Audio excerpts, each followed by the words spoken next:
ebya Segona Medad akali amaggwa ne Walukagga tuizo kanti binaba kuggwa naye ekisooka Segona agamba si yawabyo omusango nalabye Segona mu constituency ya Busiro East ng'agezaako kunoonya akalulu ng'abantu balina eŋŋoola gye bamuŋŋoola era bwe yabadde ayimiridde mu mmotoka gye yabaddemu tuyinza ogiyita open roof yamaze n'addayo n'atuula ng'abantu bakambuwaddemukko tuzze okutematema Busiro East eno erinamu empologoma zaayo eba erinamu abasajja ab'amaanyi abeesimbyewo mu kalulu kano abamu bali independent abalala balina ebibiina by'obufuzi naye puzzle ekyaliwo ye ya Mathias Walukagga Mulumba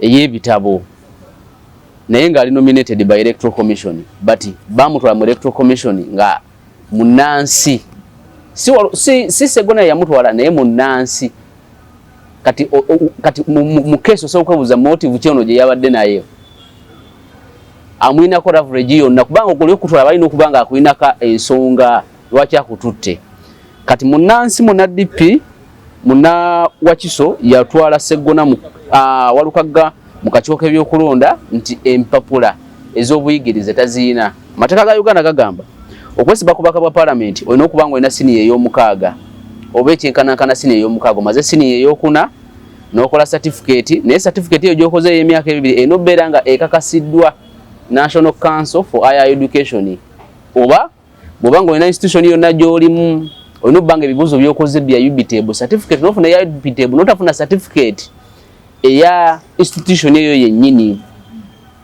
kati okusinzira ku munansi yagamba nti ono tabiina naye Walukagga nga nyumya emboozi ne Dr. Kwefulukuta mu mboozi ey'akafo gye babaddemu Walukagga nga agamba nti bw'amala siniya ey'okuna mu process eyo nga batudde ebibuuzo tebina bakudda abadongo bajja ku kitundu kyabwe ng'omanyi bano abadongedde abatambulanga nga bakuba basobola okugamba nti katukutte Mityana Road naye kati leero tuli Bulenge enkya tuli Buloba luli tuli Gundi kati n'abasaba ayimbemu n'ayimba abantu engalo ne bakuba agamba nti nalinawo akagaali kange n'enkatunda n'empayo sente zo ng'enguzi bano ne bandeeta ndowooza bakasozi ne bamuleeta bwe bamuleeta kitegeeza nti yavaayo ng'ebibuuzo ebya siniya ey'okuna tebinnaba kukomawo naye yali yabituula kati emboozi yonna teri mu siniya ya mukaaga nti nagituula kubanga bino biriwo because talina bbaluwa ya siniya ya mukaaga bano we bagamba bamututte bye biriwo kati emboozi ye yonna gyanyumya mu education mu ensoma gye yasomamu talaga nti alina siniya ey'omukaaga naye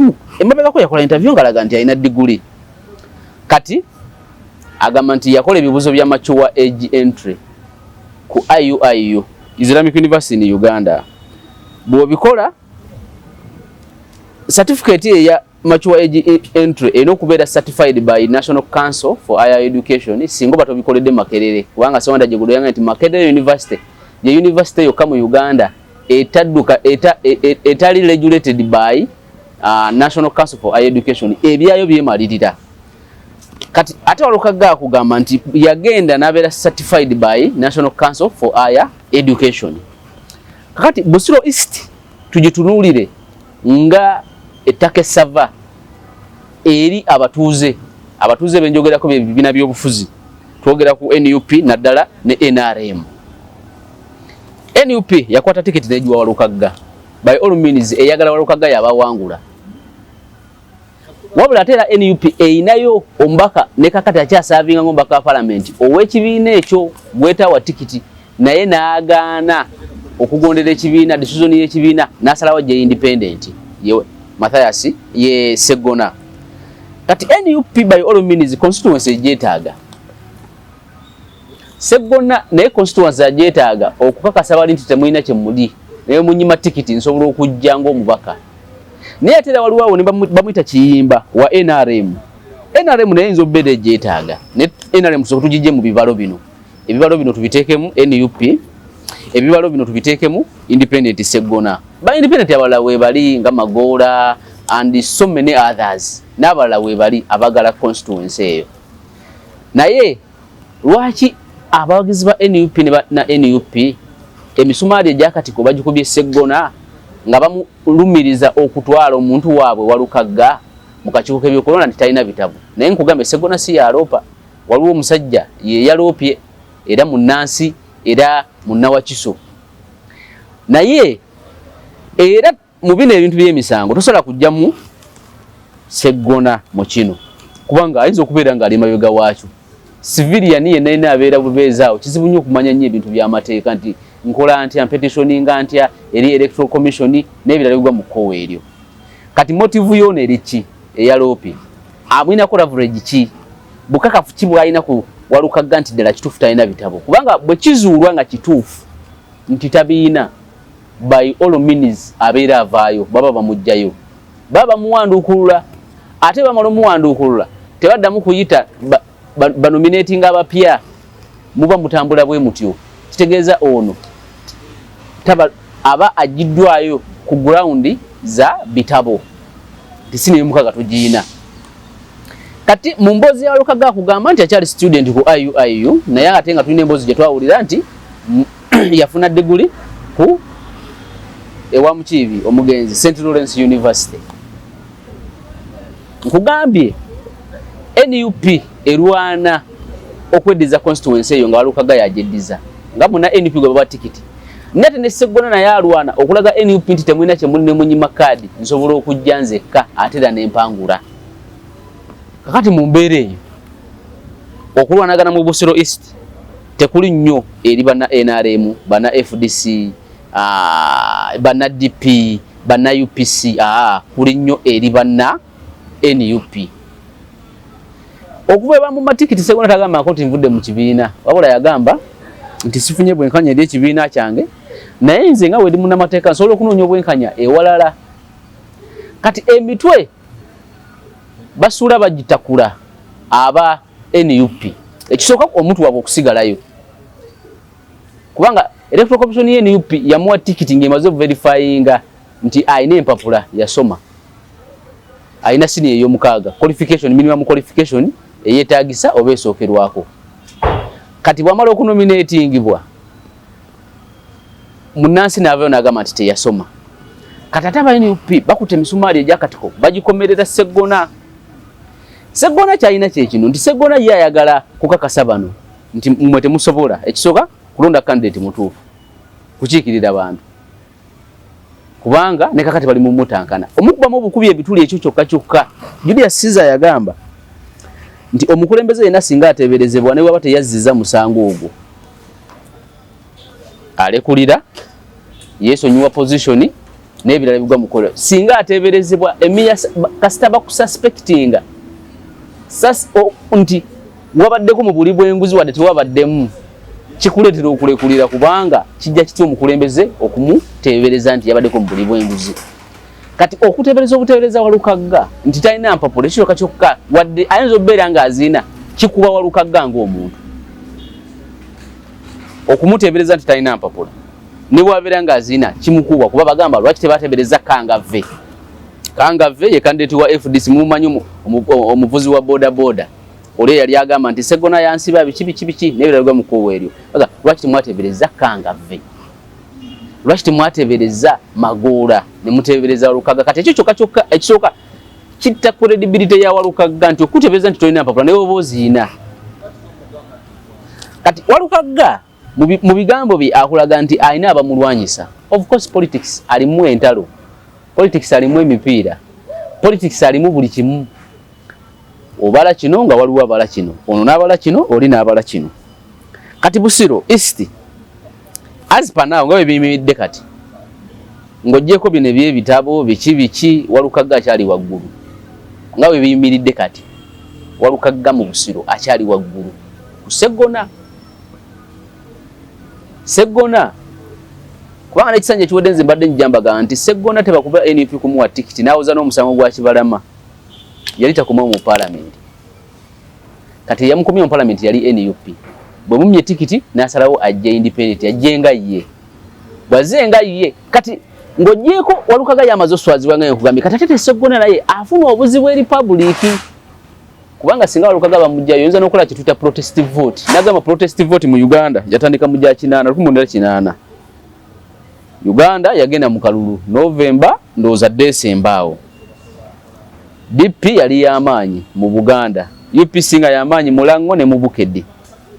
UPC nga kumpeera yeefuga kubanga Paulo Muwango ayali omutegesi wa kalulu obudde obwo Obote nga gwe bakomyawo batemula ba candidates bangi like Victor Muhindo owa Kasese North abangi bakwatibwa ku road block ne batanominatinga ogono tuka ku nomination center nga bagamba azibadde sawa nyazo badolina okujja naye kati zizo notuse sawa nyane dakiika asatu togena nominatinga kati wadipi bwe bamutta mu Kasese UPM nefuna ombaka parliament a Dr. Crispus Kiyonga temufuna because nti ayine biroze birungi nti UPM yali amanyi kubanga UPM yatandika myezi mukaaga nga tugenda mu kalulu ka 8 teyina mirandira abali bagirimu abasinga bali bawanganguka muje ensanvu nga mini akuto buyinza Yoweri Museveni Elia Kategaya Livingstone Wakana Lugonda Christopher Okothi n'abalala abasigana nga bajaberi bidandisa tebasobola kujjayo bwenyi bwabwe because bali basobola okutemulwa obudde obwo katugenda mu kalulu Crispus Kiyonga akawangula olwokuba nti WDP yatemulwa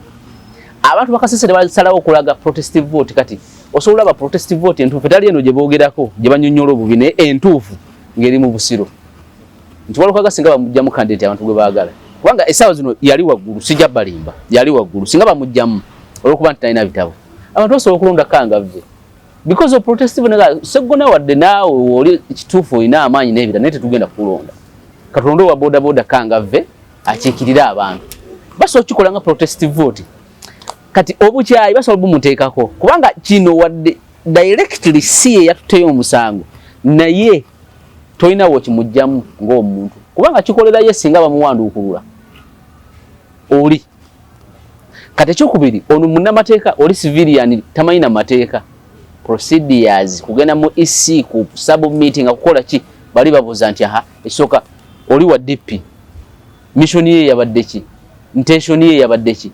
amuyinako kadubudubu ki n'ebirala nkyo kisobola okuttira ono akalulu kati oli singa bamujjamu bano kubano basolonda kasinga obunafu basoga nti kati kangava wa boda kagenda kikire Busiro East emyaka 2 so Busiro East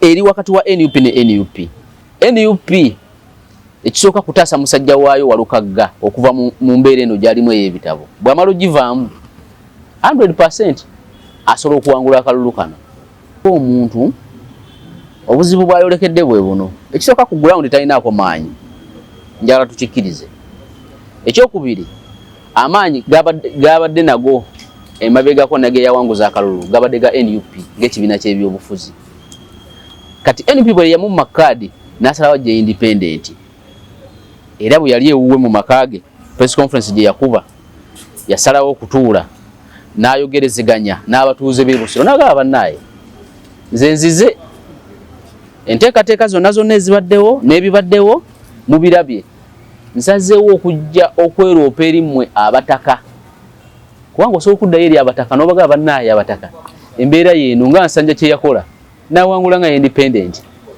kati bwajja abalala basaba tikiti ya NUP era nabo bajja olina Magoola olina ani awo omulala yes Magoola then oyo Segona bajja nga ba independents bwetugenda ku the most qualified yali okufuna tikiti katugambe nti okubeera nti asande okubeera omubaka wa parliament kubanga omukulembeze talina kusanyusa abantu omukulembeze alina kukolera kitundu kye omukulembeze talina kukola bisanyusa abantu na kuzibiikirira abantu omukulembeze alina okukola ebyo ebiyamba society ebiyamba ekitundu kye ebiyamba abantu be okusobola okutambula ebyobufuzi bye bitambulirako buli kimu ebyobufuzi entabiro ya buli kimu mu nsi yonna abasambi b'omupiira abazanyi ba ludo abayimbi batambulira ku byabufuzi era ensonga lwaki ebibiina by'obufuzi birina okubeera birina okubeera ne lise jjoji bwe biba nga bironda ba candidates yensonga lwaki omulonzi alina okubeera ne lise jjoji bw'aba nga alonda omuntu yenna okumukiikirira kubanga gwalonda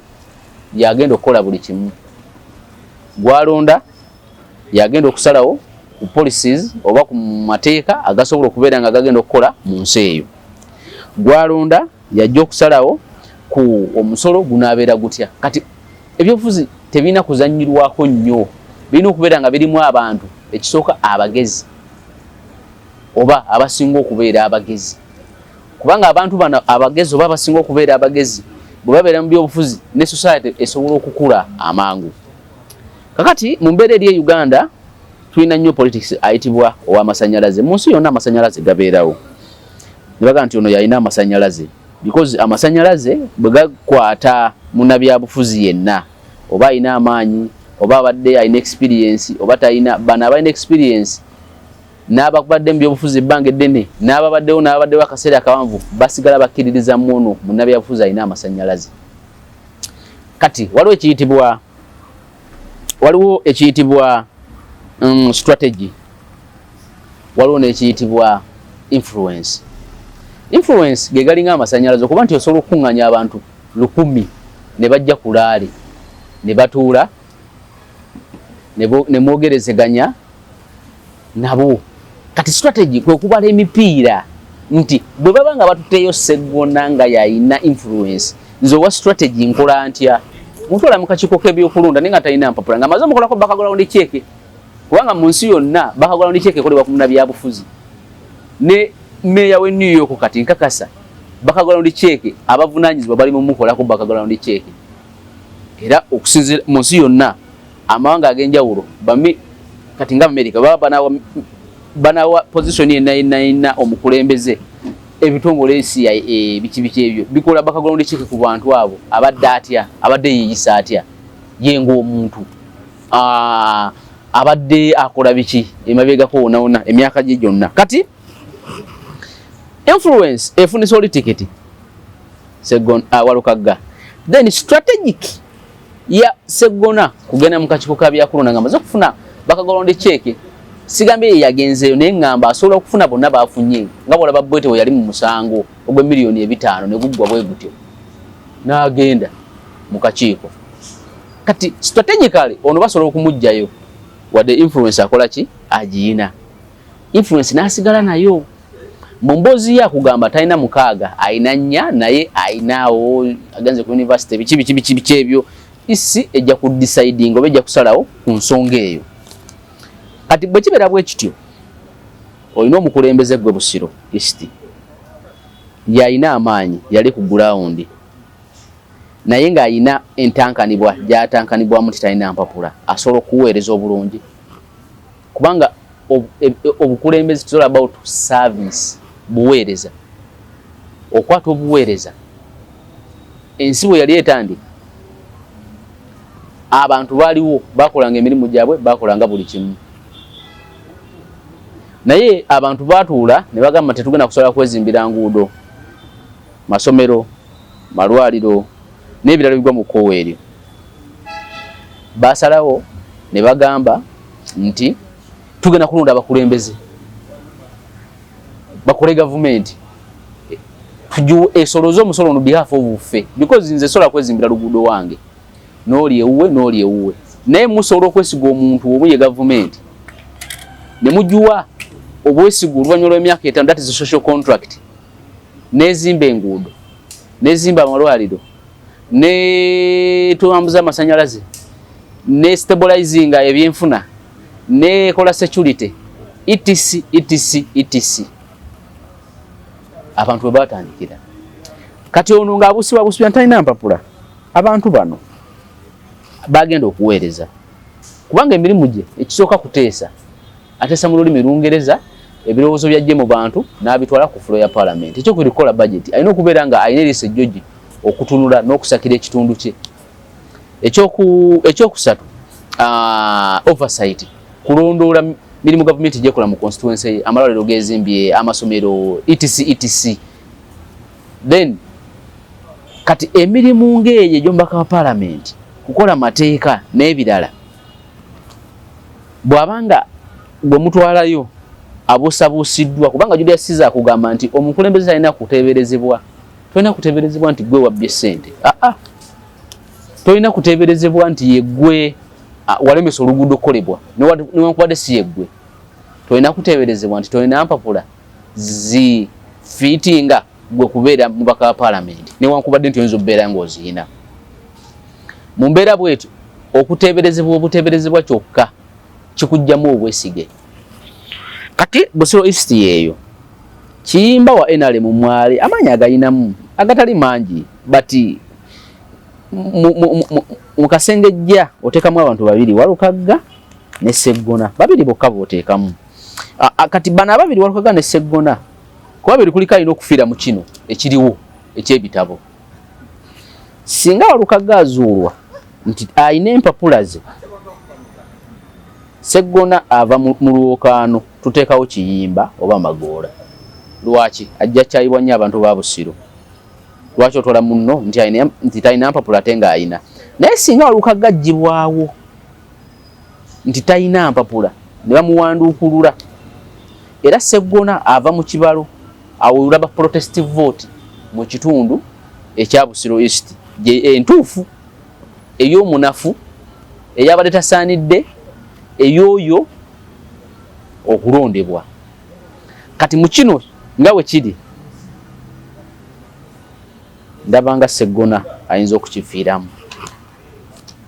Bw'akifiiramu abadda mu lofaamu kuwoza misango because is one of the brightest lawyers mu Uganda, naddala ba constitutional lawyers abawoza emisango. Na buli omu n'agamba nti ye kubanga mu mateeka abaali bagenzeko mu kooti waliwo abalamuzi bannamateeka be baagala bakole submission opening remarks nga baagala bawulire Sseggona agenda kukola opening remarks ku musango ogwo. Waliwo abalamuzi bannamateeka be baagala okukunya ba witness mu kaguli mu budde bwa cross examination nti olese omujulizi munnamateeka ayimiridde atandise omusoya kajjojijoji w'ebibuuzo nti bw'oba ogambye kino kyali bwe kiti ate kino kiri kitya. Kukana abamu Sseggona banywesizaako amazzi nga Kibalama n'abalala. Nsonga y'amateeka Sseggona mulungi, bati ebyobufuzi byaffe nga Uganda byayonooneka, tuli ku woyo tuli ku kikute tuli ku ebyo tetuli ku nsonga. Kati mu society enfu nga bweri kati nga bannabyabufuzi abasinga okuleekaana okukuba ennyimba, abasinga okuwemula, abasinga okwogera ebitategeerekeka, bantu be bapraising era be basinga okwagala, tewasobola ba development. Nkugambye ekisingo ekifuga ebintu byonna ku nsi yonna byabufuzi. N'omusambi asinga amaanyi oba asinga ssente bakusana Ronaldo baani era bafugibwa gavumenti, bafugibwa bannabyabufuzi. Munnabyabufuzi namugamba leta percentage bweti ku ssente z'ofuna ng'omusaala.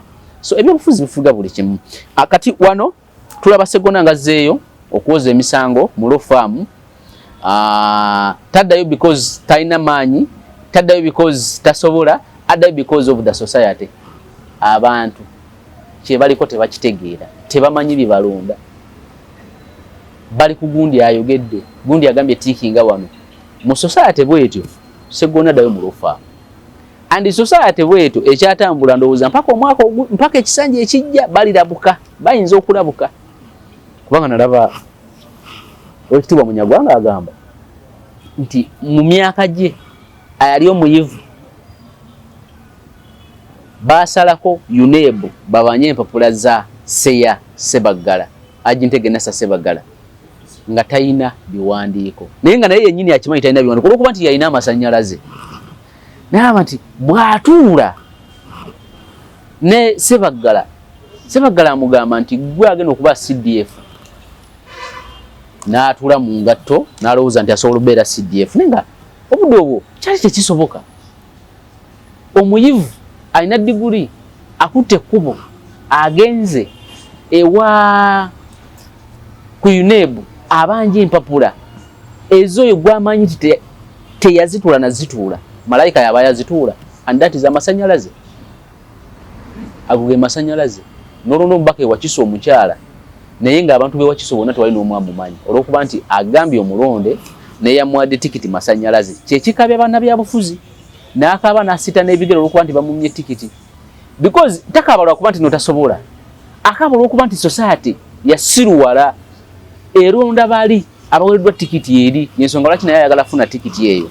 So mu mbeera eyo Sseggona addayo mu lofaamu, society esooka etereere, bweritereera bakasacca ba Sseggona n'ababafaanana balijja. Yensonga lwaki kasacca namusanyukidde nnyo obutakomawo mu kalulu kubanga tebalina kye bamanyi. Bwe baba nga tebalina kye bamanyi, kakati yakola atya? Kitegeeza ye ng'omuntu naye alina kwefuula mulalu. Kakati ate ye n'agaana okuzannya ng'omulalu ku stage. Yasazeewo obutakomawo mu kalulu, yakirabye nti sina kyensobola kujjeeyo.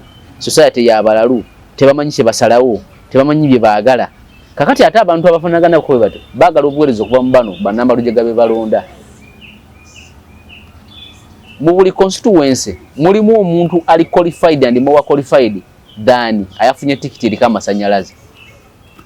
Mu buli constituency bw'ogenda Busiro gyekiri, bw'ogenda Kyaddondo gyekiri, bw'ogenda Lubaga gyekiri, bw'ogenda Kampala Central gyekiri, bw'ogenda mu buli kitundu gyekiri. Naddala wano awali amasanyalaze gaabwe, that is Wakiso, Kampala, Mukono, Mityana, Mpigi.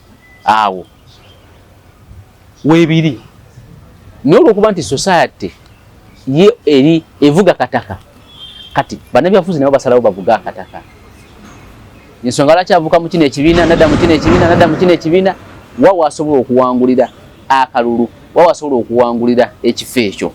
Tuvuddeyo mu Busiro. Nabadde ndaba Secretary General wa NUP David Lowes Rubongoya ngagamba nti yajjira ku loole okujja mu kibuga ey'amatooke. Kakati Rubongoya mugezi, ye ayagala ebyo ebisinga okunyumira abantu, kubanga bona agamba najjira ku loole, banja abali ku laale yaawo abajjira ku loole y'amatooke n'abajja batambuza ebigere bajja kweteka mu ngatto za nabagambe olaba Rubongoya yajjira ku loole, nange najjira ku loole, kitegeeza nange nsobola. Ekyayagaza Bobi Wine mu Uganda kankibabuulire. Bobi Wine yakulira mu ghetto n'akulira mu bantu abo abafaanana bwe batyo. Kakati abasinga okujja kulaliza Bobi Wine naddala 2017 ng'agana okujja mu Kyaddondo East bajjanga okulaba omuntu aliyanga ekikomando nga bo, because ye percentage esinga. Bajjanga okulaba omuntu eyasulako mu ghetto nga bo, because ye percentage esinga. Kati amasanyalaze gano magnet gye yayina ku bo yali ebasika kubanga baali bafaanagana. Magnet yesika eya Kyagulanyi esika abantu we bafaanaganya. Ava ku mulala gwa Chapati amaze okusika Chapati ze ajja kulala ya Kyagulanyi okuwuliriza Kyagulanyi byayogera. Kati agamba olaba alyanga kikomanda tenga nange kyensiika, olaba nga yalinga bwati atenga nange bwenti bwendi, kitegeeza nange nsobola. Kati mu nsi zino ezaffe naddala Africa naddala East Africa abali obulungi nga bannabyabufuzi katuganye ba Farida Nambi abakudiddemu eyo embeera, nsomedde Namagunga, nsomedde Gayaza, Nalya, sitambulirangako ku boda, simanyi nayo bagituulako batini. Kyobola munnabyabufuzi agira mweyo level nga ali mweyo level n'agana kubanga olina okwekakanya gwenyini n'okola statement ezikukakanya nalyanga ekikomando. Bwe kiba kisoboka n'ogenda negiba kitunda n'otuula n'otandika n'olya n'abatuuze n'otuuka wabasambira ludo bakubira amatatu bakubira omweso n'ozannya nabo. Kakati mu mbeera eyo bannabyabufuzi baffe balina okwambala ekifaananyi kubanga bakimanyi nti society ensiru tewuliriza birowoozo nti omuntu kiki kyalese ku mmeeza eri ku kikutte ani alina amasanyalaze gundi yagambye atya kubanga yakyafuga obudde obwo. Kati society engezi ng'ey'omu America mu New York, Trump president asobola okuteekamu ssente zonna naye independent candidate n'awangula akalulu olw'okuba nti alina ebirowoozo byatunze eri abatuuze. Mu society engezi tewali byabufuzi bitaliimu ssente, tewali byabufuzi bitaliimu kuzirindamu bantu mazina ng'otuuse mu kitundu, tewali byabufuzi bitaliimu kwambala kifaananyi ky'oyo singa otuuse awo. Naye bw'omala okyambala n'otuuka mu kitundu ekyo, kakati osobola okutunda ebirowoozo eri abatuuze oba eri abataka. Nti constituency gye ndimu ya Mityana North constituency nze Bishop William Tomusange bifaaki mu NDF. Constituency yange y'abalimi kubanga kati awo olina kutunda birowoozo ova mu bino simanya ngenda bawa ssente mwekulanye simanya muziteke mu Chapati abo abasika Chapati percentage yentini abasinga balimi abalala balunzi bafuna ebizibu ng'enguudo zibasumbuwa. Alima karoti, alima emiyembeje, alima ennaanansi, watermelon ne bituuka n'okuvundira mu kkubo ng'emmotoka ebinoonye kubanga emmotoka yatubidde enguudo mbi. Bali ku looni za kulima yeewola ssente n'apangisa ekibanja ye kataano enkuba omusana ne gujja ne gutta ebirime ali ku dduka. asanga obuzibu bwa price fluctuation enkyukakyuka mu miwendo. Kasooli amulima nga nusu lusanvu agenda omukungula nga 15000 ne baba yewoze sente ne batunda kasooli otasobola kusasula bbanja. Loan jalya oba gye bamuwa eri ku rate bank rate oba money lender rate ya 15%. How can you pay that money? Tosobola. Kati o addressing oti ebizibu byabo omulunzi amata gagudde bay eddagala libakozesa okugema okujjanjaba ebisolo libakozesa okufuuyira ebirime ate nga lituuka mu katale ate nga likkirizibwa. Gwalina constituency y'omulimi ebyo byenkusubira okutunda eri abalimi. Gwalina constituency y'omu kibuga kubanga mu kibuga abasinga bakola mmere ya leero batini abali ku payroll za government nabyo balanga emirimu kakaaga giri redde eja government ninge ejo basobanura ojiranga ngo redde waliwo abagitwala kubanga anodi alikolera mu ministry amanyi omulimu weguli naye nayo mukwano gwe ye kintu oba muganda we kintu ajja na muwogo mulimu ejo temugifaako nnyo. Worldwide tewali government yali ewadde bantu mirimu bonna. Ne government kyesinga okukola eteekawo embeera ng'abeetandikidde emirimu gyabwe basobola okusigala mu mirimu. Embeera ey'emisolo emisaamusaamu, embeera ey'ebibakozesa ebisaamusaamu ku bbeeyi entini, embeera ya renti ensaamusaamu. Kati bw'egaana ng'erowooza nti egenda kubakamamu bukami musolo mumaliriza bizinesi muzigadde. Ensi bw'eggala bizinesi abasuubuzi abamanyi baggalawo bizinesi gavumenti esobola kufuna ssente kubanga ssente zijja mu basuubuzi. Gavumenti zaffe ezawano tezirina bwe zijja ssente wali awo. Teringa bungeri UK nti mu Premier League mokka Premier League yokka esobola okuyimirizaawo UK. Kale England Premier League omusolo oguva mu Premier League abantu abajja okulaba omupiira banva mu Uganda ngenda kyokka nti ffe wano ebyobulamuzi tubiina naye ogenda okulaba nga URA betekako amaanyi basuubuzi. So mugenda okumaliriza bizinesi zigudde. Kakati ebirowoozo by'otunda mu kitundu kyo birina okubeera nga bifiitinga n'abo abantu. Yegwe Nakimuli oli Kalangala wasingayo bavubi bizibu ki bye batawanyizibwa bagobwa ku nnyanja bateekamu ssente nnyingi naye tezikomawo. Ebyennyanja babikwata bo bennyini bakwatibwa. Waliwo abanene abagula obupoloti ku mazzi etc era etc biyitirivu. Kati ebirowoozo by'otunda byebyo kiri ekyalubongoya kyengambye tugamba nti nange najjira ku motoka y'amatooke ye yalabye society because asobola okwambala kyonna asobola banga kamiliyoni gwe okusanyuka ali kulaale kuba bw'anaagamba nti nze ngenda okuva eri nali nyina appointment ne bampita n'enjija ogenda okulaba ng'alinga abaduulira. Musajja yakyogera n'agamba nti abantu tebaduula naye embeera gye balimu olibaga nti sigenda kusobola kuva waka kuba siinaawo mmotoka. Emmotoka yafudde makanika yagenze gikanika tanaba gikomyawo sigenda kusobola kuva waka owulira nga aduula naye amaze emyaka 15 tatambuza boda tatambuza bigere. Kati ye kyamanyi bw'aba atambula amanyi kutambulira ku mmotoka taduula naye byebyo ye byamanyi ng'omuntu. So mu mbeera eyo ataba natuwuliriza mu mbeera eyo ekibeera bwe kityo. So ekyo ekyalubongoya waliwo yakyembuuzizaako ayambala ekifaananyi okusobola okufitinga n'abo bali kulaale abanamwaka because after all abagenda omwaka si bagezi tebasalawo nga basalawo na bwongo basalawo na muyaga era yakimanyi era n'abasinga bajja mu kalulu bakimanyi. Kyobola abamu bagamba nti nze wenafuna kadi y'ekibiina bwe nti mwabalamu mumanyi. Mukwano gwange Ssemaganda namulabyeko nga waliwo abagezaako mutwalaganya ebyo sisobola biteeka 100% ne bamutwalaganyiza because ekisooka bisobola okupangibwa. Opponent asobola okukola kyonna okusobola okujja mu kalulu. Ebyobufuzi kwekuba mipiira oli bw'aleeta strategy eno bw'olina ki bapanga bipangibwa bakola ki buli kimu kikolebwa. Ku nsonga eno eya Busiro East tugenda kukoma wano olwaleero. Tugenda kutandikira awo olunaku olulala then Nakawa West bikyaliwo bwebityo bakyetegereza. Ebina bivuddeo tugenda bibagamba era ngenda kusobola n'okubaleetera Kanso Bowe Ivan olwaleero luno lwennyini. Zinaagenda okubeera ssaawa nga 11 interview ejja kubeera tuddeyo ne Kanso Bowe Ivan. munamateeka eyatwala Ssenyonyi mu kkooti atuwulire kiki mu isi kiki kye yatwala mu isi kiki kyaloopa itis n'ebirala bigwa mu kkoowa eryo kati ebyo byajja binnyonnyolera.